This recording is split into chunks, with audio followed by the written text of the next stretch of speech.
Hello दोस्तों, नमस्कार। कैसे हैं आप सभी लोग। उम्मीद करता हूं कि आप सभी लोग बहुत अच्छे होंगे और आपकी स्टडी भी बहुत ही शानदार ढंग से चल रही होगी। तो दोस्तों, हम आ चुके हैं बी स्पेशल के रुकमनी प्लेटफॉर्म के प्रैक्टिस सेट नंबर 3 पर। दोस्तों, अभी तक हमने आपके लिए प्रैक्टिस सेट 1 और 2 अपलोड कर दी है और आज की इस वीडियो में हम प्रैक्टिस सेट नंबर 3 को देखने वाले हैं। इससे पहले दोस्तों, जो हमारे चैनल पर नए स्टूडेंट हैं उनके लिए हम बता दें, हमने जो किरण प्रैक्टिस सेट वर्कबुक थी जिसके कुल 32 प्रैक्टिस सेट थे, उन 3200 प्रैक्टिस सेट को हमने अच्छे से कवर कर दिया है और उसका प्लेलिस्ट भी हमने आप सबों के लिए बना दिया है। आप लोग जाइए, प्लेलिस्ट को देखिए और सभी प्रैक्टिस सेट को एग्ज़ाम से पहले सॉल्व कर लीजिए, क्योंकि वो प्रैक्टिस सेट आप सभी के लिए बहुत ही ज़्यादा इंपॉर्टेंट है। ठीक है। और दोस्तों, आज की इस वीडियो का आपको यदि पीडीएफ प्राप्त करनी है तो पीडीएफ हमारे टेलीग्राम चैनल पर मिलता है, जिसका लिंक भी हमने इस वीडियो के डिस्क्रिप्शन बॉक्स में दे रखी है। आप लोग जाइए, टेलीग्राम को ज्वाइन कर लीजिए, ये पीडीएफ आपको वहीं पे मिलेगी। तो चलिए शुरू करते हैं आज की इस प्रैक्टिस सेट को। और पहला सवाल दोस्तों आपके स्क्रीन पर आ चुका है। कह रहा है कि इनमें से कौन सा मूल कर्तव्य 2002 में भारतीय संविधान के 86वें संविधान संशोधन द्वारा जोड़ा गया था। देखिए दोस्तों, आपको हम कई बार बता चुके हैं कि भारतीय संविधान में समय समय पर जो है ना कुछ संशोधन किए जाते हैं, यानी कि उसमें कुछ अमेंडमेंट करके कुछ जोड़ दिया जाता है और कुछ हटा भी लिया जाता है। ठीक है। तो दोस्तों, इसी को देखते हुए अभी 86वां संविधान संशोधन 2002 हुआ, इसकी चर्चा यहाँ पे की जा रही है। तो दोस्तों, ये इसलिए है कि ये माता पिता या संरक्षक 6 वर्ष से 14 वर्ष तक की आयु वाले अपने यथाशक्ति बालक या प्रतिपाल्य के लिए शिक्षा के अवसर प्रदान करेंगे। तो ऑप्शन नंबर 4 जो है इस प्रश्न का राइट आंसर हमारे यहाँ पे हो जाएगा। दोस्तों, इसके अलावा आपको बता दें, भारतीय संविधान के भाग 4 में, ठीक है, और दोस्तों अनुच्छेद जो 51 है, ठीक है, कौन सा भाग है। आप सभी को पता है कि भाग जो है भारतीय संविधान में कितने हैं, 22 भाग हैं और अनुच्छेद कितना है, 395 है। तो उसी में से अनुच्छेद 51 के को में दोस्तों जो मूल कर्तव्य दे रखे हैं वो कितने हैं, कुल 11 मूल कर्तव्य को इसमें शामिल किया गया है। तो इसे आप याद रखेंगे। दोस्तों, भारतीय संविधान में जो मूल कर्तव्य है वो किस देश के संविधान से ली गई है, तो ये आपके रूस के संविधान से भारतीय संविधान में मूल कर्तव्य को जोड़ा गया था। इसे भी आप याद रखेंगे। देखिए, भारतीय संविधान के मूल कर्तव्य जो है ना वो रूस से लिए गए हैं, ये तो आपको बता चुके हैं। और दोस्तों, मूल कर्तव्य जो है ना वो किस समिति की सिफारिश पर जोड़ा गया था भारतीय संविधान में, तो वो सरदार स्वर्ण सिंह समिति की सिफारिश पर भारतीय संविधान में मूल कर्तव्य को जोड़ा गया था। इसे भी आप याद रखेंगे। और दोस्तों, वह जो था 42वां संविधान संशोधन 1976 के तहत में इसे जोड़ा गया था। इस पॉइंट को आप बिल्कुल याद रखेंगे, आप सभी के लिए ये इंपॉर्टेंट हो जाता है। और दोस्तों, वर्तमान में कुल कितने मूल कर्तव्य हैं, तो कुल 11 मूल कर्तव्य वर्तमान में हैं। तो इस प्रकार ऑप्शन नंबर 4 जो है इस प्रश्न का हमारे प्रश्न का राइट आंसर हो जाएगा। दोस्तों, अगला सवाल देख लेते हैं हम लोग।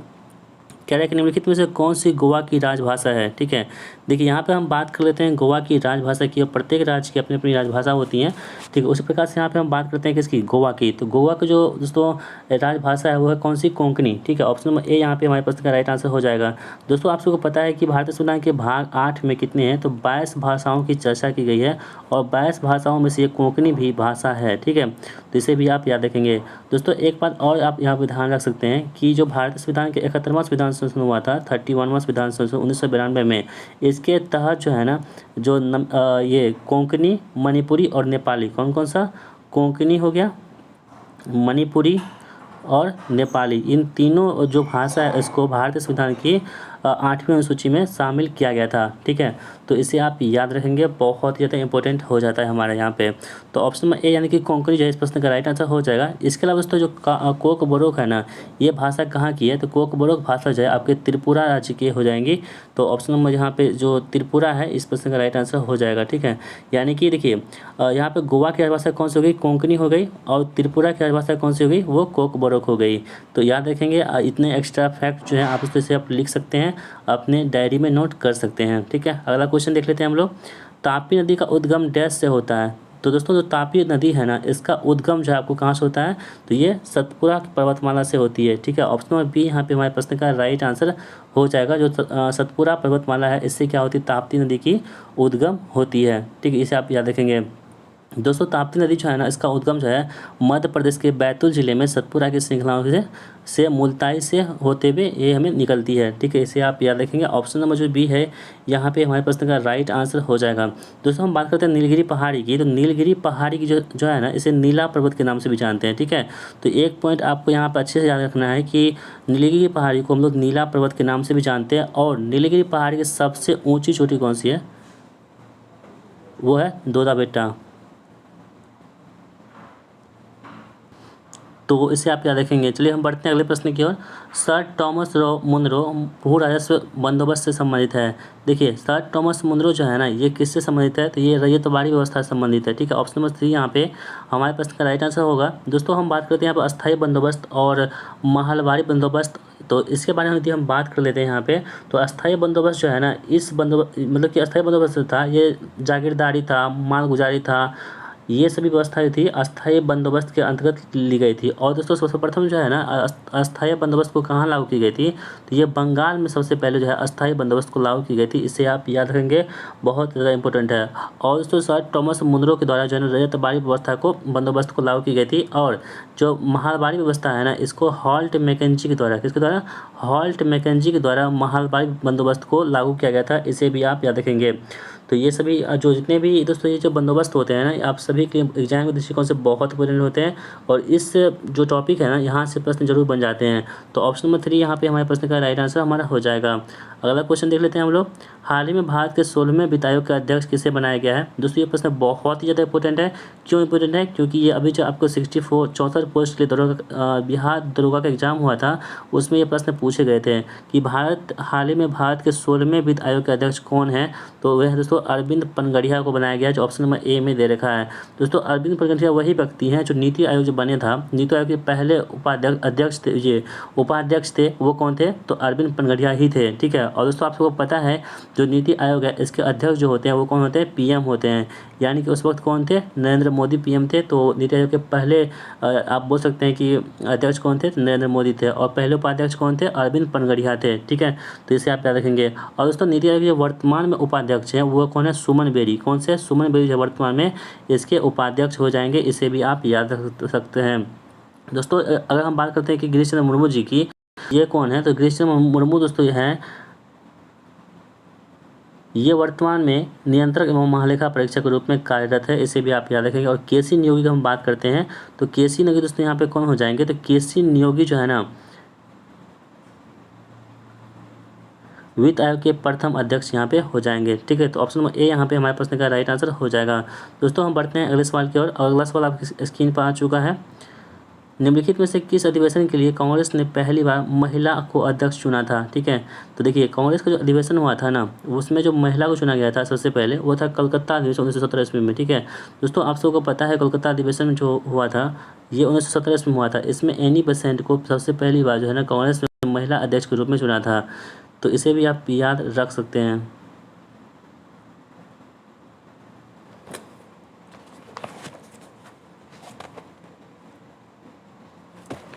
ठीक है, तो देखिए एनी बेसेंट जो है ना दोस्तों, एनी बेसेंट को मतलब कि पहली बार जो है ये मतलब कि भारतीय कांग्रेस ने इसे चुना था। ठीक है, एनी बेसेंट को।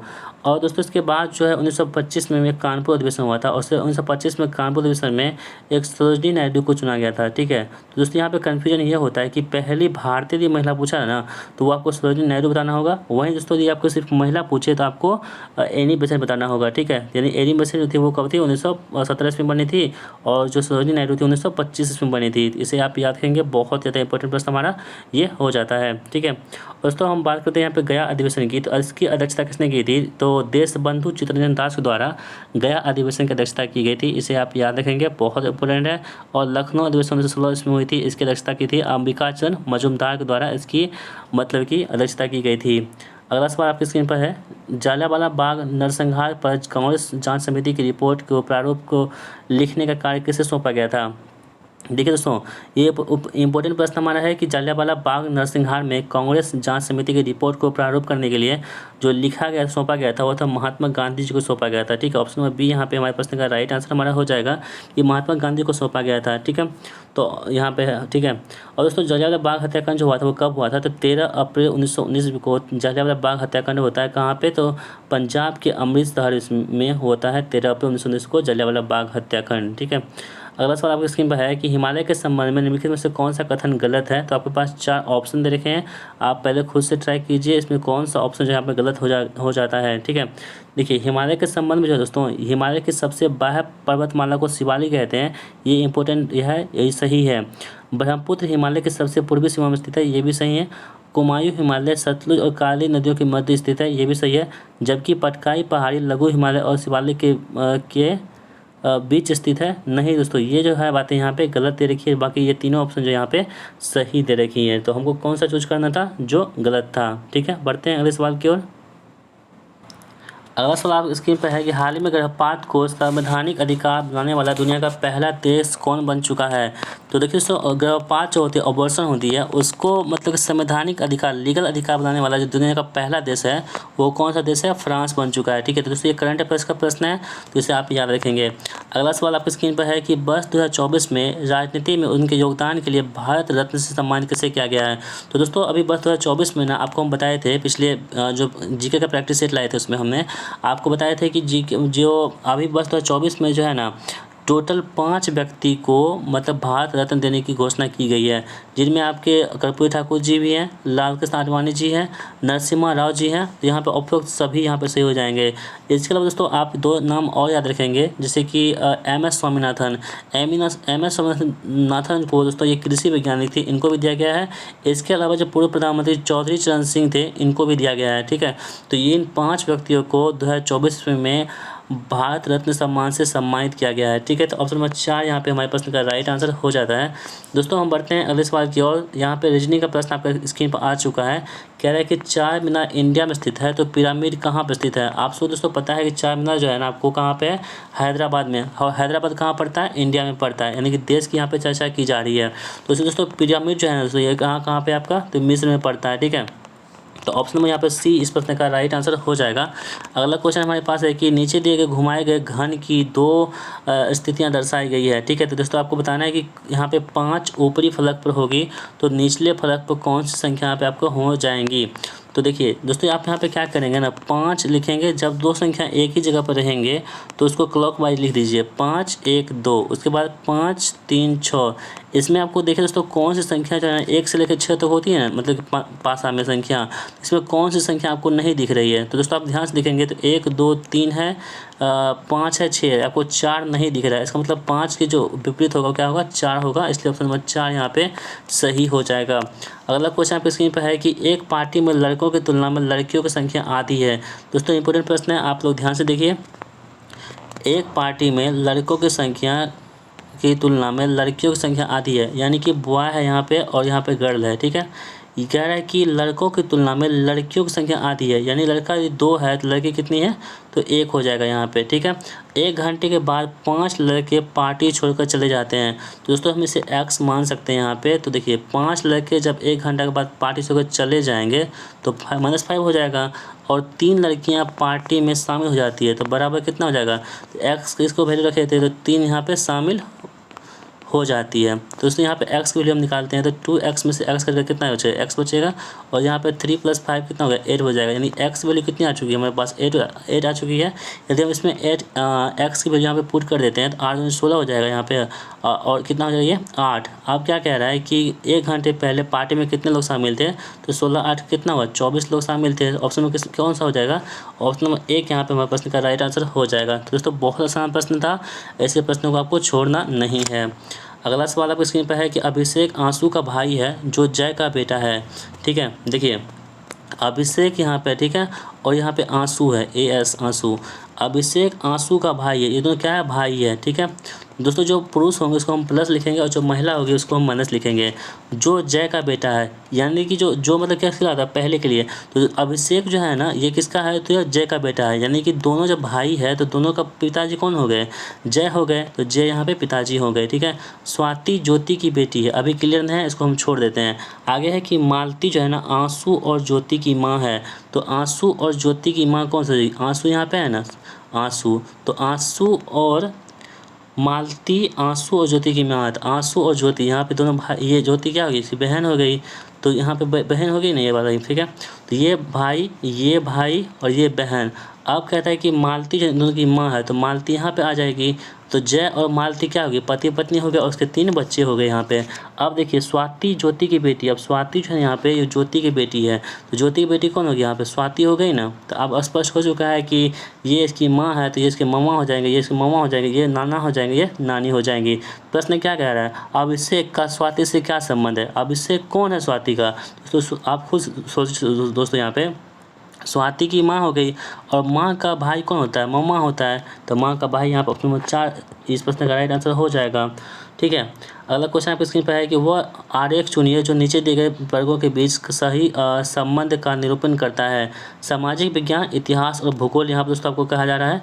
तो सामाजिक विज्ञान, इतिहास और भूगोल में से आपको बताना है कि सही संबंध कौन दर्शाता है यहाँ पे। ठीक है, देखिए सामाजिक विज्ञान के अंतर्गत ही क्या आ जाएगा, इतिहास आ जाएगा और भूगोल आ जाएगा, जो ऑप्शन नंबर ए में दे रखा है। तो ऑप्शन नंबर ए यहाँ पे राइट आंसर हो जाएगा। अगला क्वेश्चन देख लेते हैं हम लोग। अगला सवाल आप स्क्रीन पर है, कह रहा है कि शब्द डिप्लोमेसी में अक्षरों के कितने अक्षर ऐसे हैं जिसके मध्य उतने ही अक्षर हैं जितने कि अंग्रेजी वर्णमाला में होते हैं। तो देखिए दोस्तों, यहाँ पे हमको क्या करना है ना, सबसे पहले हम डिप्लोमेसी में देखिए, यहाँ से आप सर्च देखिए, यहाँ पे डी है ना, तो डी के बाद क्या होता है, EFGHIJKL, कोई मिला नहीं मिला, IJKLM। तो दोस्तों यहाँ से आई से एम पर जाएंगे तो एक जोड़ा हमको मिल चुका है, यहाँ पर लिख देते हैं। फिर एम के बाद NOP नहीं हुआ, PQRSTU भी नहीं हुआ, LMNO नहीं हुआ, OPQR नहीं। उसके बाद तो यहाँ पर आप पीछे चलते हैं तो CDEFGHI, तो यहाँ से मिल चुका है दोस्तों, एक और मिल चुका है आपको, 2 हो चुका है यहाँ पे। ठीक है, अब दोस्तों यहाँ पे हम देख लेते हैं एम से, तो MNOP एक और मिल चुका है, यानी कि 3 जो है ना आपकी जोड़ी मिल चुकी है। तो ऑप्शन नंबर ए यहाँ पे सही हो जाएगा। अगला क्वेश्चन देख लेते हैं हम लोग। उस विकल्प का चयन कीजिए जिसका तीसरा पद वही संबंध है, यानी कि सॉफ्टवेयर वर्जन से संबंधित है। तो पुस्तक दोस्तों क्या होगा, हो जाएगा, तो पेपर वर्क्स हो जाएगा। ऑप्शन नंबर 3 यहाँ पे सही जवाब हो जाएगा। दिए गए विकल्प में से उस संख्या का चयन कीजिए जो निम्नलिखित श्रेणी में से प्रश्न संख्या पर आएगा। तो 1, 1, 3, 5, 11, 21, 43 में से क्या यहाँ पे आने वाला है। तो देखिए इसमें आप सबसे स्पष्ट रूप से देखेंगे ना, तो इसमें गुना 2 - 1 हो रहा है। क्या हो रहा है, गुना 2 + 1, फिर गुना 2 - 1, फिर गुना 2 + 1। ठीक है दोस्तों, यहाँ पर आते हैं 43 पे, तो 43 के बाद क्या होगा, गुना 2 और -1 हो जाएगा। तो 43 दूनी कितना होता है, 3 दूनी 6, 4 दूनी 86, 86 में से 1 घटाएंगे कितना होगा, 85, जो ऑप्शन में किस में दे रखा है, 2 में दे रखा है। अगला सवाल आपकी स्क्रीन पर है कि वेन डायग्राम है और कह रहा है कि सांप, छिपकली, रेंगने वाला सरीसृप के बीच में कौन सा संबंध हो जाएगा। तो दोस्तों देखिए, सांप, छिपकली और रेंगने वाला, तो आप सभी को पता है कि सरीसृप का अंतर्गत जो है ना सांप आएगा और ये कौन सा आएगा, छिपकली आ जाएगा। तो किस ऐसा किस में है, तो ऑप्शन नंबर डी में ऐसा दे रखा है। अगला सवाल आपकी स्क्रीन पर है कि एक पुस्तकालय में गणित की पुस्तकों की संख्या का 25%, यानी कि गणित यानी कि मैथ्स गणित की संख्या का 25% कितना होता है, 1/4 होता है ना। उसके बाद कह रहा है कि पुस्तकों की संख्या की 2/3 के बराबर किसका, भौतिकी का, यानी कि फिजिक्स का कितना है, 2/3 है। तो दोस्तों यहाँ पर आप निकालेंगे मैथ और फिजिक्स का जो रेशियो निकालेंगे तो कितना आपके पास निकल कर आ जाएगा, तो कितना आ जाएगा, 4 दूनी 8, 8 रेशियो कितना होगा, 3, जो ऑप्शन में किसमें दे रखा है, ऑप्शन नंबर 3 में दे रखा है। दोस्तों ये सभी प्रश्न बहुत आसान होते हैं, इसमें आपको टाइम वेस्ट नहीं करना है और अच्छे से इसमें आपको टाइम वेस्ट भी नहीं करना है और प्रश्न को सही भी कर लेना है। ठीक है, तो चलिए हम बढ़ते हैं अगले सवाल की ओर। अब है हिंदी का सवाल आपकी स्क्रीन पर, कह रहा है कि दिए गए वाक्य में रेखांकित खंड को प्रतिस्थापित करने के लिए उपयुक्त विकल्प का चयन कीजिए। अध्यापिका को परीक्षा के लिए महत्वपूर्ण प्रश्न कराएं। तो दोस्तों यहाँ पे जो है ना, यहाँ पे क्या, ये जो आपका अंडरलाइन लिखा हुआ है, अध्यापिका को परीक्षा के लिए, यहाँ पे क्या होगा, अध्यापिका ने परीक्षा के लिए महत्वपूर्ण प्रश्न कराएं, इसलिए ऑप्शन नंबर 4 यहाँ पे सही जवाब हो जाएगा। दिए गए वाक्य का वह भाग ज्ञात कीजिए जिसमें कोई त्रुटि है, जिसमें गलती है। अपने से अधिक दूसरों का व्यवधान से वे अधिक पीड़ित थे, दूसरों का व्यवधान से यहाँ पे ये गलत हो जाएगा। ठीक है, अगला सवाल देख लेते हैं हम। कह रहा है कि दिए गए वाक्यांश के लिए एक शब्द चुनिए। आकाश को छूने वाला को हम लोग क्या बोलेंगे, तो आकाश को जो छूता है उसको हम लोग क्या बोलते हैं, तो उसे बोलते हैं हम लोग गगनचुंबी के नाम से जानते हैं। अगला सवाल आपकी स्क्रीन पर है, दिए गए शब्द के पर्यायवाची शब्द का चयन कीजिए। पानी का पर्यायवाची क्या होता है, तो पानी का पर्यायवाची क्या होता है, हाथ होता है। ठीक है, अगला सवाल, दिए गए शब्द का विलोम चुनिए। स्थावर, स्थावर का विलोम क्या होता है दोस्तों, तो जंगम होता है। बहुत इंपॉर्टेंट प्रश्न है, कई बार आपके एग्जाम में प्रश्न पूछे जा चुके हैं। स्थावर का क्या होता है, जंगम। सही वर्तनी का वाले शब्द का चयन कीजिए। तो खूबसूरती लिखा हुआ है, तो खूबसूरती सही में कौन सा लिखा हुआ है, तो ऑप्शन नंबर 4 में जो है खूबसूरती लिखा हुआ है, ये क्या है आपका सही लिखा हुआ है। अगला क्वेश्चन है कि अथाह में प्रयुक्त उपसर्ग बताइए। तो अथाह में जो प्रयुक्त उपसर्ग हो जाएगा वो कौन सा हो जाएगा दोस्तों, यहाँ पे अथाह में जो प्रयुक्त उपसर्ग हो जाएगा वो कौन सा होगा, तो अ हो जाएगा। ठीक है, अगला सवाल, योग रूट शब्द कौन सा है यहाँ पे? तो योग रूट शब्द दोस्तों यहाँ पे हो जाएगा आपका दशांश जो है यहाँ पे योग रूट शब्द हो जाएगा। अगला क्वेश्चन आपकी स्क्रीन पर है कि निम्नलिखित में से कौन सा में सभी शब्द व्यक्तिवाचक संज्ञा है? तो दोस्तों व्यक्तिवाचक संज्ञा किसे बोलते हैं? किसी एक खास नाम के जो वस्तु होती है उसे क्या बोलते हैं? व्यक्तिवाचक संज्ञा बोलते हैं। जैसे कि यहाँ पर राम हो गया, रामचरितमानस पुस्तक का नाम हो गया, और गंगा जो है किसी नदी का नाम हो गया। ठीक है, तो इसलिए ऑप्शन नंबर ए जो यहाँ पे सभी क्या है यहाँ पे व्यक्तिवाचक संज्ञा इसमें दे रखी है। अगला क्वेश्चन आपकी स्क्रीन पर है कि हिमालय के लिए सही संधि विच्छेद को चुनिए। तो हिमालय के लिए कौन सा होता है? हिम प्लस आल है, आप सभी लोग जानते हैं, बहुत आसान प्रश्न है हमारा। तो हिमालय क्या होता है? हिम प्लस आल है, जो ऑप्शन नंबर किसमें दे रखा है? 2 में दे रखा है। दोस्तों आप सभी को हमें कमेंट बॉक्स में बताना है कि आपने इस प्रैक्टिस सेट में कितना स्कोर किया है। अपना स्कोर हमें जरूर बताते चलिएगा। ठीक है, अगला क्वेश्चन देख लेते हैं हम लोग। कह रहा है कि यहाँ पे मीनिंग बताना है किसका? एडियम्स का, यानी कि मुहावरे का मीनिंग बताना है। Hold someone or something at bay, इसका मतलब दोस्तों क्या होता है आपको बताना है इसका मीनिंग। ठीक है, तो दोस्तों यहाँ पे क्या होता है? दूर रखना। ठीक है, इसका क्या हो जाएगा? Prevent someone or something from moving closer. Option number 3 यहाँ पे राइट आंसर हो जाएगा। Select the most appropriate options to fill in the blanks. I like eating chocolates dash I hate dark ones. तो दोस्तों इसका राइट आंसर क्या हो जाएगा यहाँ पे? तो यहाँ पे क्या होगा? I like eating chocolate but I had dark ones. Option number A यहाँ will be the right answer. Next question है, some simple changes in eating habits can alleviate nausea. तो दोस्तों यहाँ पे आपको सिनोनिम्स बताना है किसका? एलिविएट का। तो इसका सिनोनिम्स तो आपको क्या हो जाएगा? इसका मतलब क्या होता है? कम करना या शांत करना होता है। इसका उल्टा क्या हो जाएगा? सॉरी, सही क्या हो जाएगा? तो रिलीव हो जाएगा, कम करना या शांत करना। ठीक है, यहाँ पर आपको एंटोनिम बताना है किसका? इनसेटेबल का। तो इनसेटेबल का आपको एंटोनिम्स बताना है यहाँ पे कौन सा हो जाएगा। तो दोस्तों वो कौन सा हो जाएगा? देखिए इनसेटेबल मतलब होता है क्या, आपको पहले बता दें, यह होता है जिसे तृप्त ना किया जा सके, यानी कि जिसे संतुष्ट नहीं किया जा सके, उसका उल्टा क्या होगा? जिसे संतुष्ट किया जा सके, यानी कि फुलफिल हो जाएगा यहाँ पे। ऑप्शन नंबर 4 यहाँ पे राइट आंसर हो जाएगा। अगला क्वेश्चन है हमारे पास, story of an individual written by himself. ठीक है, एक ऐसा स्टोरी जो खुद से लिखा गया हो उसे क्या बोलते हैं? ऑटोबायोग्राफी बोलते हैं। और जो कोई व्यक्ति दूसरे व्यक्ति को लिखता है उसके बारे में उसे बायोग्राफी कहते हैं। तो ऑप्शन नंबर डी यहाँ पे राइट आंसर हमारा हो जाएगा। अगला क्वेश्चन देख लेते हैं हम लोग। यहाँ पे आप कंप्यूटर का सवाल आपके स्क्रीन पर आ चुका है। कह रहा है कि MS वर्ड 2016 में मेल मर्ज में डॉक्यूमेंट का डायरेक्टरी प्रकार क्या होता है? तो दोस्तों इसका डायरेक्टरी प्रकार क्या होता है आप सभी लोगों को बताना है। ठीक है, देखिए इसका जो सही आंसर होगा, पतों के एक कैटलॉग या प्रिंटेड लिस्ट वाले किसी एक डॉक्यूमेंट को बनाएगा। Option number C will be the right answer. Next question is, निष्पादन प्रक्रिया यानी कि एक्सक्यूशन प्रोसेस में सी भाषा में लिखित किसी प्रोग्राम का मशीनी भाषा में अनुवाद निम्नलिखित में से किसके द्वारा किया जाता है? देखिए सी भाषा को जो मशीनी भाषा में अनुवाद करते हैं तो किसके द्वारा हम लोग कर सकते हैं, आपको ये बताना है यहाँ पे। दोस्तों वो होता है कौन सा? कंपाइलर के द्वारा ये किया जा सकता है। और दोस्तों ऐसे प्रश्न जो है ना आपके एग्जाम में प्रश्न पूछे जा चुके हैं BSPSL में, आप सभी लोग प्रीवियस ईयर को देख लीजिएगा। निम्नलिखित में से कौन सा प्रिंटर स्याही को फैलाने या किसी इंक रिबन से टकराने के लिए प्रिंटर हेड्स का उपयोग करता है ताकि सैकड़ों से लेकर के हजारों छोटे डॉट्स प्रस्तुत हो और टेक्स्ट की छपियाँ छपे? तो दोस्तों इसे क्या बोलते हैं हम लोग? देखिए आपके पास 4 ऑप्शन है, inkjet printer, link laser printer, dot matrix printer और LED प्रिंटर। तो दोस्तों आपके पास 4 ऑप्शन दे रखे हैं, इन ऑप्शन से आपको चूज करना है कौन सा यहाँ पे राइट आंसर हमारा हो जाएगा। तो दोस्तों यहाँ पे क्या होगा? Dot matrix printer. ठीक है, ऑप्शन नंबर सी यहाँ पे सही जवाब हो जाएगा।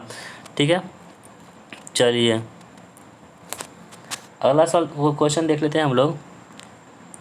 निम्नलिखित में से किस विकल्प का उपयोग विंडोज XP ऑपरेटिंग सिस्टम के सर्च कंपेनियन में उन फाइलों को देखने में किया जाता है जो विशिष्ट तिथियों पर या उनके बीच बनाई या संशोधित की गई थी? ठीक है, तो दोस्तों यहाँ पर 39 का जो आंसर होगा वो कौन सा होगा?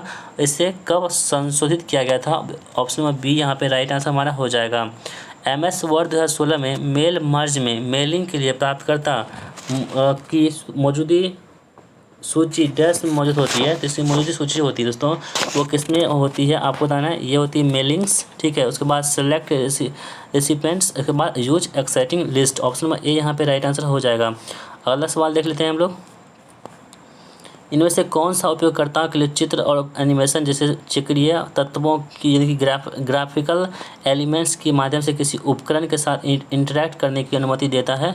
तो दोस्तों यहाँ पर राइट आंसर जो हमारा हो जाएगा ऑप्शन नंबर ए यानी कि ग्राफिकल यूजर इंटरफेस, आई, ठीक है। तो इसे आप याद रखेंगे दोस्तों। यहाँ पर थोड़ा सा ब्लर है, ठीक है, बाकी हम आपको पढ़ देते हैं, आप इसे याद रख सकते हैं। कंपाइलर डैश स्थानांतरित करता है दोस्तों। अभी आपको हम बताए थे कंपाइलर के बारे में। तो कंपाइलर किसको स्थानांतरित कर सकता है? तो ये कंपाइलर दोस्तों हाई लेवल लैंग्वेज को मशीनी कोड में जो है स्थानांतरित कर सकता है। कौन? कंपाइलर कर सकता है। इसलिए ऑप्शन नंबर ए यहाँ पे हमारे प्रश्न का राइट आंसर हो जाएगा, ठीक है। अगला क्वेश्चन देख लेते हैं हम लोग। स्लाइड सॉर्टर व्यू इनमें से क्या प्रदर्शित करता है? स्लाइड सॉर्टर व्यू जो है ना, क्या प्रदर्शित करता है आपको बताना है यहाँ पे। देखिए आपके पास 4 ऑप्शन दे रखे हैं। सही आंसर होगा कौन सा? क्षैतिज क्रम में आपके प्रेजेंटेशन की सभी स्लाइड को थंबनेल में बदलता है। ऑप्शन नंबर बी यहाँ पे राइट आंसर हो जाएगा। अगला क्वेश्चन आपकी स्क्रीन पर है कि ईमेल के बारे में निम्नलिखित में से कौन सा कथन सत्य है? तो आपके पास 4 ऑप्शन दे रखे हैं, आपको चूज करना है कौन सा जो कथन यहाँ पर सत्य हो जाएंगे। ऑप्शन नंबर बी यानी कि ईमेल में सीसी फील्ड खाली हो सकती है, ये सत्य है, जबकि सभी कहाँ कथन को जो है वो गलत है। अगला सवाल आपकी स्क्रीन पर है कि निम्नलिखित में से कौन सा बाइनरी नंबर के सही ग्रेड कोड है? तो 1112 का जो बाइनरी नंबर दोस्तों हो जाएगा, किसका ये बाइनरी नंबर है आपको बताना है दोस्तों। ये किसका होता है? 1000 का होता है। किसका होता है? 1000 का। ऑप्शन नंबर बी यहाँ पे राइट आंसर हो जाएगा। अगला क्वेश्चन देख लेते हैं। कह रहा है कि निम्नलिखित में से कौन से कथन यहाँ पर असत्य हैं, ठीक है। तो MS वर्ड 2016 में किसी शब्द के विभिन्न अक्षरों को अलग अलग फॉन्ट कलर नहीं दिया जा सकता है।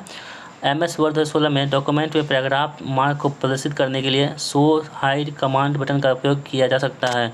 तो यहाँ पे कौन से जो कथन होगा सही हो जाएगा आपको बताना है। ऑप्शन नंबर सी यानी कि केवल एक कथन यहाँ पे सही है। अगला सवाल आपकी स्क्रीन पर है। वीडियो ग्राफिक्स एरे VGA रंगीन ग्राफिक्स प्रदर्शित करने की एक प्रणाली है, यह किसके द्वारा विकसित की गई थी? तो VGA जो विकसित की गई थी दोस्तों, ये की गई थी किसके द्वारा? IBM के द्वारा की गई थी।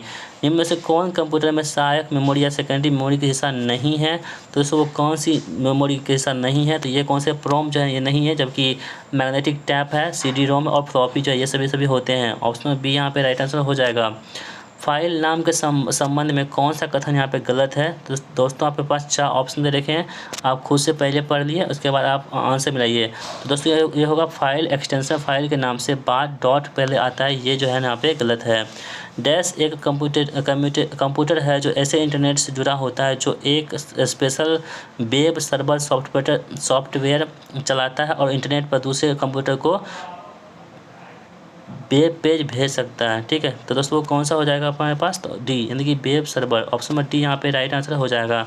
अगला क्वेश्चन देख लेते हैं दोस्तों। अब आपके पास टेक्नीशियन का सवाल यानी कि टेक्निकल का सवाल आ चुका है। स्टेटर और आर्मेचर के बीच छोटा सा एयर गैप क्यों करते हैं? तो देखिए दोस्तों, स्टेटर और जो आर्मेचर होती है ना, इसके बीच छोटा गैप करते हैं। इसके क्यों करते हैं? क्योंकि मजबूत चुंबकीय ये फील्ड देता है, ठीक है। इसलिए स्टेटर और चुंबकीय आर्मेचर के बीच में छोटा सा एयर गैप रखा जाता है।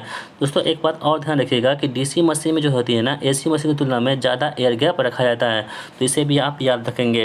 अगला क्वेश्चन आपके सामने है कि DC मशीन पर निम्नलिखित में से कौन से परीक्षण में से कम 2 मशीनों की आवश्यकता होती है?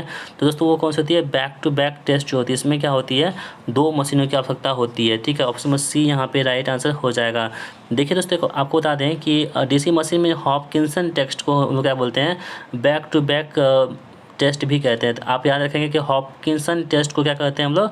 बैक टू बैक टेस्ट के नाम से भी जानते हैं। और दोस्तों हॉपकिंसन टेस्ट जो होती है ना, वो DC मशीन की दक्षता बताती है। क्या बताती है? हॉपकिंसन टेस्ट जो होती है वो DC मशीन की दक्षता को बताती है, इसे भी आप याद रखेंगे। एक अल्टरनेटर को ओवर एक्साइटेड कहा जाता है जब वह डैश पर काम कर रहा होता है। देखिए एक अल्टरनेटर को जो ओवर एक्साइटेड हम क्यों बोलते हैं? क्योंकि दोस्तों जब ये लैगिंग पावर फैक्टर पर काम करता है ना, देखिए यहाँ पर लीडिंग होता है, एक लैगिंग होता है। तो लीडिंग यहाँ पर लैगिंग पर आपको काम करता है, ऑप्शन नंबर 2 पे काम करता है, ठीक है। तो इसे आप याद रखेंगे। दोस्तों अल्टरनेटर जब अंडर एक्साइटेड स्थिति में होता है तो लीडिंग जो होती है ना, इन पावर फैक्टर में संचालित होती है। ऑप्शन नंबर बी यहाँ पे राइट आंसर हो जाएगा। अगर किसी DC मोटर का बैक EMF अचानक ख़त्म हो जाता है तो क्या होगा? देखिए किसी भी DC मोटर का जो बैक EMF होता है अचानक ख़त्म हो जाता है तो वो क्या होता है दोस्तों? शॉर्ट सर्किट करंट आर्मेचर में होकर प्रवाहित होने लगती है। तो ऑप्शन नंबर डी यहाँ पे सही जवाब हमारा निकल के आ जाता है। चलिए हम बढ़ते हैं अगले सवाल की ओर। कह रहा है कि एक मर्ज प्राइस संरक्षण डैश के लिए उपयोगी होती है। तो एक मर्ज प्राइस संरक्षण जो होती है दोस्तों, ये किस लिए उपयोगी होती है आप सबको बता दें। ये होती है ट्रांसफार्मर और अल्टरनेटर, ये दोनों के लिए होती है। ऑप्शन नंबर सी यहाँ पे राइट आंसर हो जाएगा। कह रहा है कि सवाल कि डीसी शंट मोटर स्टार्टर का नो बोल्ट रिलीज कोयल डैश के साथ सीरीज में जुड़ा होता है। तो दोस्तों ये जो होती है ना, किसके साथ सीरीज में जुड़ा होता है आपको यहाँ पे बताना है, ठीक है। दोस्तों ये होती है फील्ड वाइंडिंग के साथ जो होते हैं, ये क्या होती है, सीरीज में जुड़ा हुआ होता है। डीसी मोटर के छिटपुट ह्रास को मापने के लिए निम्न में से कौन से परीक्षण प्रयुक्त किए जा सकते हैं, अभी हम आपको तुरंत बताए थे। तो डीसी मशीन को जो मतलब होती है ना, छिटपुट जो ह्रास होती है उसको नापने के लिए कौन उपयोगी हो सकता है दोस्तों, होता है रनिंग डाउन टेस्ट जो होती है यहाँ पे उपयोगी हो सकती है। अगला सवाल आपकी स्क्रीन पर है कि एक वितरण transformer 100 kilo volt ampere per मूल्यांकित किया जाता है तो वह कितनी अधिकतम सक्रिय शक्ति की आपूर्ति कर सकता है, ठीक है। तो दोस्तों ये कर सकता है, कितना कर सकता है, ये कर सकता है कितना, 100 किलोवाट का ये कर सकता है। अगला सवाल आपकी स्क्रीन पर है कि एक 0.7 kVA 220 या 222 वोल्ट 50 हर्ट्ज एक क्लास ट्रांसफार्मर में 1 ओम की HV वाइंडिंग प्रतिरोध 6 ओम क्षण प्रतिघात है। LV वाइंडिंग के संदर्भ में HV वाइंडिंग का समतुल्य प्रतिरोध तथा समतुल्य क्षण प्रतिघात कितना होगा। तो देखिए दोस्तों ये सवाल थोड़ा सा बड़ा है, बाकी आपको बता दें। देखिए 220 जो है ना, ये आपके पास वोल्ट ये है V1 है, और 22 क्या है तो V2 है, ठीक है। हम नहीं लिखेंगे क्योंकि मेरे पास टाइम ये जगह नहीं बचेगा, तो हम सॉल्व नहीं कर पाएंगे एक साथ, ठीक है।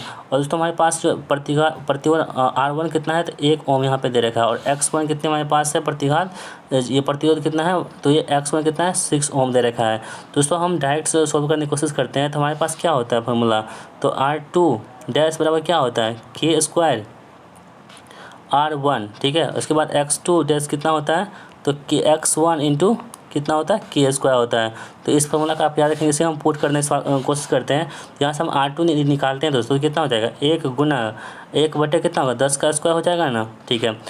तो ये कितना हो जाएगा 1 बटे 10 हो जाएगा। इसको हम कैसे लिख सकते हैं, 0.01 ओम लिख सकते हैं, 0.01 ओम लिख सकते हैं, ठीक है। उसी प्रकार से तो हम X2 की वैल्यू निकालते हैं यहाँ पे, ठीक है। तो कितना हो जाएगा 6 गुना 1 बटे 10 का स्क्वायर हो जाएगा ना, तो हो जाएगा तो 6 बटे कितना हो जाएगा 100 हो जाएगा। तो इसको आप कैसे लिख सकते हैं 0.06 लिख सकते हैं। तो आप यहाँ पे देख लीजिए 0.01 और 0.06 किस में दे रखा है, तो ऑप्शन में किस में दे रखा है, ए में दे रखा है, इसलिए ऑप्शन में ए जो है यहाँ पे हमारे प्रश्न का राइट आंसर हो जाएगा। अगला सवाल देख लेते हैं हम लोग। नम मलिन वातावरण में मोटर के लिए किस प्रकार का एक्सोलर प्रयुक्त किया जाता है। तो दोस्तों वो होती है टोटली एंगजोल्ड फैन कूल्ड होती है। ऑप्शन नंबर 4 यहाँ पे राइट आंसर हो जाएगा। अगला सवाल देख लेते हैं हम लोग। ताप दीप्त लैंप का ताप प्रतिरोध किसके शीत प्रतिरोध में लगभग डैश होता है। तो देखिए ताप दीप्त लैंप का ताप प्रतिरोध होती है ना, इसके शीत प्रतिरोध से लगभग कितनी होती है आपको बता दें। ये दोस्तों आपके पास होती है ना, ये होती है 2 गुना होती है, 2 टाइम्स होती है, ठीक है। अगला सवाल। सर्किट ब्रेकर में संपर्क अलगाव के त्वरित बाद अस्तित्व में आने वाले करंट को डैश से जाना जा सकता है। तो दोस्तों वो किससे हम लोग जान सकते हैं आपको बताना है यहाँ पे, ठीक है। तो आपके पास 4 ऑप्शन है, आप ध्यान से पढ़िए इसको दोस्तों। हम जान सकते हैं कि इसमें सर्ज करंट के रूप में हम लोग जान सकते हैं। अगला सवाल। परिपथ भंजकों में संपर्क डैश से निर्मित होते हैं। तो परिपथ भंजकों में संपर्क जो होती है किससे निर्मित होती है, तो दोस्तों ये होती है ताम्र टंगस्टन मिश्र धातु से। ये क्या होती है तो मतलब कि निर्मित होती है। निम्नलिखित में से कौन सी circuit breaker pneumatic operating mechanism का उपयोग नहीं करती है। तो कौन सी दोस्तों यहाँ पर नहीं करती है आपको बताना है। दोस्तों ये जो बल्क ऑयल सर्किट ब्रेकर है ना, यही इस्तेमाल नहीं होती है, जबकि एयर ब्लास्ट सर्किट ब्रेकर इस्तेमाल होती है। SF6 ब्लास्ट ब्रेकर काम में आता है और एयर सर्किट ब्रेकर काम में आता है, जबकि बल्क ऑयल सर्किट ब्रेकर काम में नहीं आता है। इसलिए ऑप्शन नंबर 4 यहाँ पे सही जवाब हो जाएगा। A2XCY केबल स्टैंडर्ड कोड में Y अक्षर डैश को अंकित करता है। तो Y अक्षर से किसको अंकित करता है आपको बताना है। ये करता है किसको, PVC शीट को जो है ये आपको मतलब कि डिनोट करती है। नॉन रिसीविंग DC ड्राइव के लिए डैश को इस्तेमाल करना बेहतर होता है। तो किसको इस्तेमाल करना बेहतर होता है दोस्तों, सेपरेट एक्सटेंशन के साथ डायनेमिक ब्रेकिंग को इस्तेमाल करना क्या होती है, बेहतर होती है। DC श्रेणी मोटर में सॉफ्ट बल युग्म का आर्मेचर बल युग्म से कम होने का कारण क्या होती है। तो बल युग्म का कम कारण जो होती है दोस्तों वो स्ट्रे हानियाँ जो होती है ये होती है, ठीक है। ऑप्शन नंबर ए यहाँ पे राइट आंसर हमारा हो जाएगा। अगला क्वेश्चन आपके स्क्रीन पर है कि यदि एक 230 DC श्रेणी मोटर को 230 वोल्ट AC प्रदाय से जोड़ दिया जाता है तो क्या हो जाएगा। तो दोस्तों इसमें क्या हो जाएगा, तो ये निम्न दक्षता व अधिक स्पार्क के साथ क्या होगी, जलने लगेगी। तो ऑप्शन नंबर 4 यहाँ पे सही हो जाएगा। अगला सवाल आपके स्क्रीन पर है कि इलेक्ट्रिक रेलवे इंजन के लिए प्रयोग की जाने वाली यूनिवर्सल मोटर डैश होती है। तो इसमें जो यूनिवर्सल मोटर होती है इलेक्ट्रिक इंजन में, तो वो कौन सी होती है, 2200 HP पे क्या होती है काम करती है। एक निर्दिष्ट धारा डीसी शंट मशीन 1500 आरपीएम पर 250 वोल्ट का प्रत्यावर्ती धारा एसी विद्युत वाहक बल यानी कि ईएमएफ पैदा कर रही है। 50 एम्पीयर के आर्मेचर धारा के लिए विकसित यांत्रिक शक्ति ज्ञात कीजिए। तो दोस्तों यहाँ पे मैग्नेटिक जो, ठीक है, यानी कि जो आपके पास जो है ना मैकेनिकल आपको शक्ति पूछा जा रहा है यहाँ पे। देखिए दोस्तों यहाँ पे हमारे पास कितना है, 1500 आरपीएम दे रखा है, 250 वोल्ट कितना, 250 वोल्ट दे रखा है, यानी कि एन की वैल्यू कितना हमारे पास है, तो 1500 आरपीएम दे रखी है। भी की वैल्यू कितनी हमारे पास है, 250 वोल्ट दे रखी है। और दोस्तों पहला जो एम्पियर है यानी कि आई ए कितना हमारे पास है, तो 50 एम्पियर दे रखा है। उसके बाद हमको क्या पूछा जा रहा है, यानी कि मैकेनिकल एनर्जी जो है, यांत्रिक शक्ति यानी कि पूछी जा रही है। तो दोस्तों हम क्या जानते हैं, इसका फॉर्मूला क्या होता है, पी में जो मैकेनिकल निकालेंगे, यांत्रिक शक्ति निकालेंगे, इसका फॉर्मूला क्या होता है, तो ई बी इंटू आई ए होता है। तो ई बी कितना हमारे पास है, तो ई बी हमारे पास कितना है, 250 है, और आई ए कितना हमारे पास है, 50 है। जब दोनों को गुना करेंगे कितना हो जाएगा हमारे पास, तो 12,500 कितना वोल्ट हो जाएगा। ठीक है, तो दोस्तों इसको आप 12,500 वोल्ट में ऑप्शन दे रखा है क्या, नहीं दे रखा है, तो हम किलो वोल्ट में चेंज कर देंगे, तो किलो वाट में चेंज कर देंगे तो कितना हो जाएगा, 12.5 जो है ना वो क्या होगा, किलो वाट हो जाएगा, जो किसमें ऑप्शन दे रखा है, ऑप्शन नंबर 2 में दे रखा है। ठीक है, तो ऐसे प्रश्नों का आपको ऐसे ही सॉल्व करना बहुत ही आसान होता है। कौन सा बाइंडिंग ट्रांसफार्मर की गाढ़ा घुमावदार से संबंधित नहीं है, तो दोस्तों कौन सी बाइंडिंग जो है नहीं है, तो ये कौन सी होगी, सैंडविच बाइंडिंग नहीं है, जबकि ये तीनों बाइंडिंग यहाँ पे हो जाएंगी।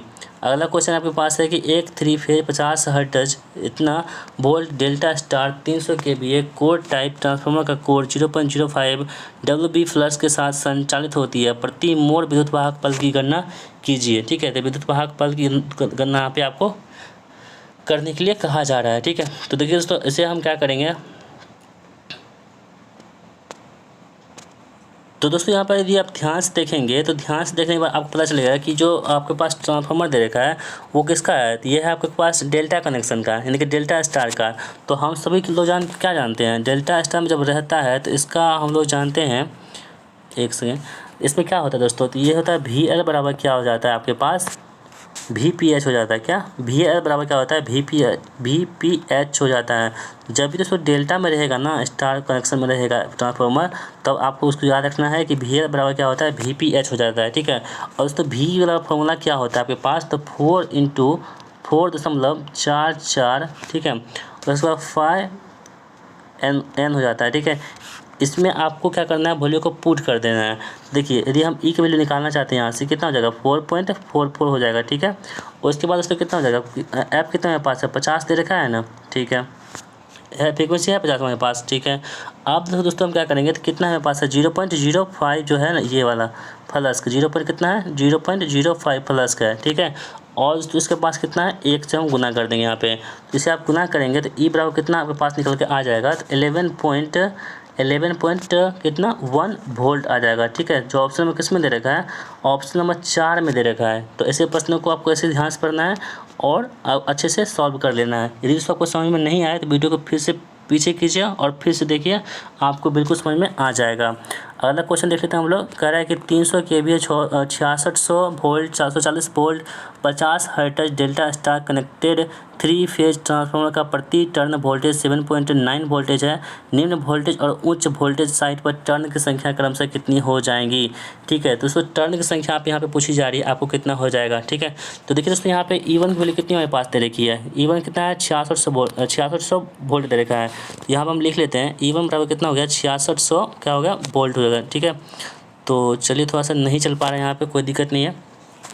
तो यहाँ से E2 निकालेंगे ना, तो E2 कितना हो जाएगा हमारे पास, तो 440 बटे कितना होगा, √3 हो जाएगा। ठीक है, तो दोस्तों इसका मान कितना हो जाएगा हमारे पास, तो 254 जो वोल्ट है इस प्रश्न का यहाँ पे इसका मान आ जाएगा। ठीक है, अब दोस्तों हम क्या करेंगे, अब हम सभी जानते हैं क्या कि E1 बटे क्या होता है, N1 होता है। ठीक है, उसके बाद उसमें क्या होता है, E2 बटे क्या होता है, N2 होता है। आप सभी लोग जानते हैं इस चीज़ को। बराबर कितना दे रखा है हमारे पास, तो 7.9 वोल्ट, इसमें टर्न वोल्टेज है ना कितना दे रखा है, 7.9 वोल्ट। यही अनुपात में क्या होता है, टर्न वोल्टेज होता है, वो कितना हमारे पास दे रखा है, 3.9 वोल्टेज दे रखा है। ठीक है, अब दोस्तों हमको यहाँ पे N2 की वैल्यू निकाल दिया ना, तो N2 की वैल्यू हम कैसे निकाल सकते हैं, तो कितना होगा E2 बटे कितना 7.9। ठीक है, आप ध्यान से देखते चलिए, E2 बटे 7.9 बराबर कितना, E2 कितना हमारे पास है 254 है ना, तो 254 यहाँ पे लिखेंगे। अब बटे कितना का लिखेंगे 7.9 लिख देंगे यहाँ पे। तो जब इसे हम कट करेंगे तो हमारे पास कितना आएगा 32.15 आ जाएगा। ठीक है, 32.15 आ जाएगा।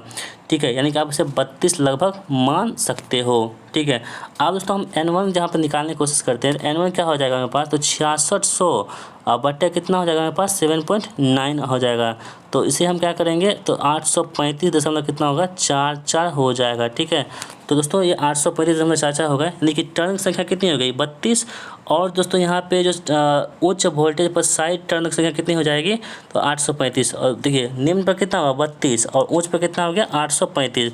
तो किस में दे रखा है, तो ऑप्शन नंबर 3 दे 32 और 835 कहाँ है, ऑप्शन नंबर 3 दे रखा है। तो आई होप दोस्तों आपने इस प्रश्न को भी बना लिया होगा अच्छे से। ठीक है, चलिए अगला क्वेश्चन है कि एक एकल कला ट्रांसफार्मर में प्राइमरी पर 400 लपेट एवं सेकेंडरी पर 50 लपेट है। कोर का क्रॉस सेक्शनल क्षेत्र 80 सेंटीमीटर स्क्वायर है। ठीक है, एवं फ्लक्स घनत्व 12 सेंटीमीटर स्क्वायर है। यदि 440 वोल्ट 50 हर्ट्ज एसी आपूर्ति प्राइमरी साइड को दी जाती है, तो ट्रांसफार्मर के सेकेंडरी साइड पर प्रेरित ईएमएफ पर आवृत्ति क्या हो जाएगी। ठीक है, दोस्तों यहाँ पे ईएमएफ पर आवृत्ति कितनी हो जाएगी आपको यहाँ पे बताना है। तो चलिए दोस्तों हम यहाँ पे सॉल्व करने की कोशिश करते हैं। तो अभी आपको हम क्या बताया तो ऊपर वाला में, तो यही हम सेम वही फॉर्मूला यहाँ पर लगा देंगे। क्या होगा E1 बटे क्या हो जाएगा E2 हो जाएगा। ठीक है, उसके बाद फिर कितना होता है E1 4.44, इसको आप याद रखना होगा। ठीक है, यहाँ पे BM हो जाएगा और AFN हो जाएगा।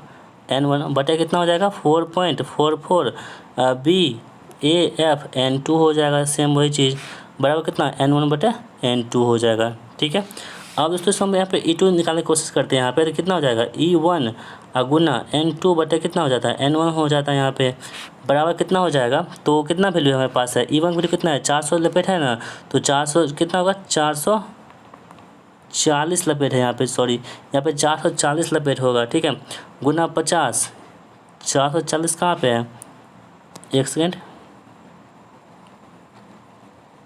है। ठीक है, उसके बाद तो 400 यहाँ पे कर देंगे। ठीक है, तो इसे आप सॉल्व करेंगे कितना होगा 55 वोल्ट आ जाएगा आपके पास। तो 55 वोल्ट किस में दे रखा है देख लीजिए, ऑप्शन नंबर बी में दे रखा है। तो ऑब्वियस 55 वोल्ट सिर्फ एक ही ऑप्शन में दे रखा है शायद, देख लेते हैं। हाँ, तो ऑप्शन नंबर सिर्फ एक यदि हम एक निकालते हैं ना, तो हमारे प्रश्न का आंसर बिल्कुल निकल जाता है। तो हमको आगे नहीं बढ़ना है।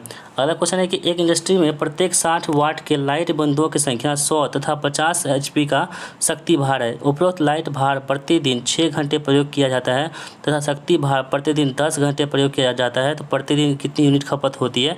तो ये आसान प्रश्न है, हम चाहते हैं कि आप सभी लोग इसका आंसर कहाँ करेंगे, कमेंट बॉक्स में देंगे। ठीक है, तो दोस्तों जितने भाई जो हार्ड प्रश्न हम आपको बता चुके हैं, तो ये प्रश्न जो है थोड़ा सा ईजी है, तो हम चाहते हैं कि आप सभी लोग इसका आंसर कमेंट बॉक्स में ज़रूर देंगे। ठीक है, हम उम्मीद करते हैं कि आप सभी देंगे, हम आपके इंतज़ार करेंगे आपके कमेंट का। कौन सी इंडक्शन मोटर आकार में सबसे बड़ी होगी, तो दोस्तों कौन सी इंडक्शन मोटर होगी जो आकार में सबसे बड़ी होगी, वो 50 किलोवाट और 975 RPM पर जो चलेगी वही आकार में क्या होगी सबसे बड़ी हो जाएगी। 4 पोल 3 phase 50 hertz induction motor 455 RPM की गति से चलती है। इस स्थिति में घूर्णन में प्रेरित EMF की आवृत्ति कितनी हो जाएगी, आप सभी को बताना है EMF की आवृत्ति कितनी हो जाएगी। दोस्तों ये भी प्रश्न बहुत आसान है, लेकिन आप हम सोचते हैं बता ही दें। ठीक है, चलिए तो दोस्तों आप सभी को हम बताया था कितना है 4 पोल कितना है 4 गो है, 3 फेज है, फ्रीक्वेंसी कितनी है 50 हर्ट्ज है और RPM कितनी है हमारे पास 1455 RPM दे रखी है। तो हम सभी क्या जानते हैं NS बराबर क्या होता है फॉर्मूला 120 गुना कितना फ्रीक्वेंसी कितनी हमारे पास है 50 और पोल कितना हमारे पास है 4 है ना। इसे हम काट करेंगे कितना होगा 30 कितना 1500 RPM यहाँ से हम निकाल चुके हैं। ठीक है, चलिए आगे हम बढ़ते हैं। परसेंटेज एस निकालेंगे तो कितना स्लिप जो निकालते हो क्या होता है NS माइनस NR बटे NS गुना 100 होता है ना, तो हम डायरेक्टली लिख देते हैं यहाँ पे। तो 1500 माइनस 1455 बटे कितना हो जाएगा 1500 हो जाएगा। ठीक है, जो सवाल में दे रखा है 1455 है ना यहाँ पे।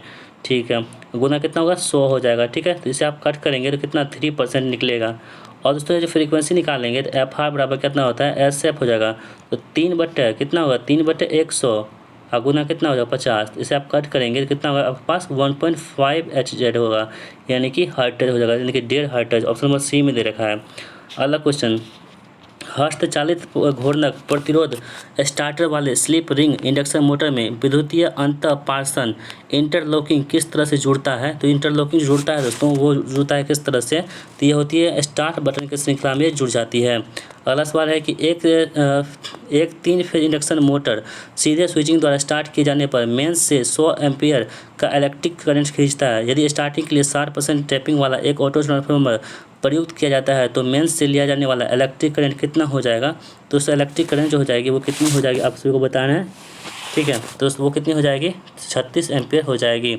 अगला क्वेश्चन आपके, एक अल्टरनेटर में यदि वाइंडिंग को 90 डिग्री इलेक्ट्रिकल द्वारा शॉर्ट पिच किया जाता है तो पिच फैक्टर कितना हो जाएगा? तो पिच फैक्टर दोस्तों यहाँ पे हो जाएगी वो कितना 0.707 हो जाएगा।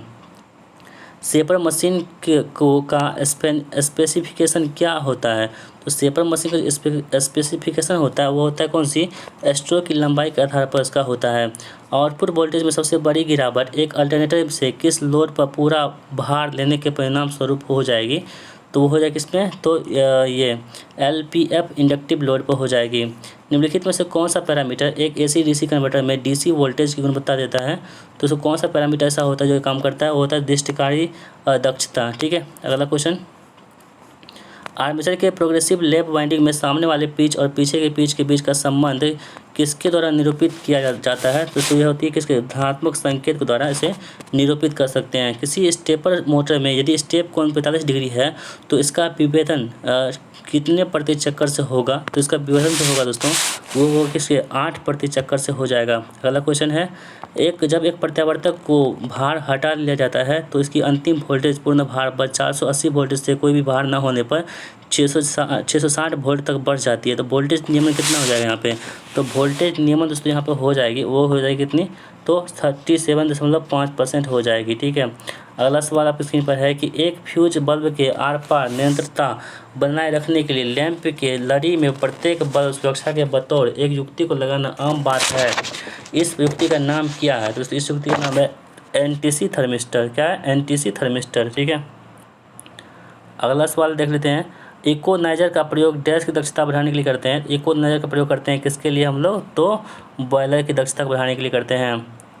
230 वोल्ट 50 हर्ट्ज सप्लाई वाले लाइट फैन सब सर्किट के लिए न्यूनतम एल्युमिनियम कंडक्टर का आकार क्या होना चाहिए? तो इसका आकार जो होना चाहिए 250 वोल्ट और ग्रेड 1 1.4 mm होनी चाहिए।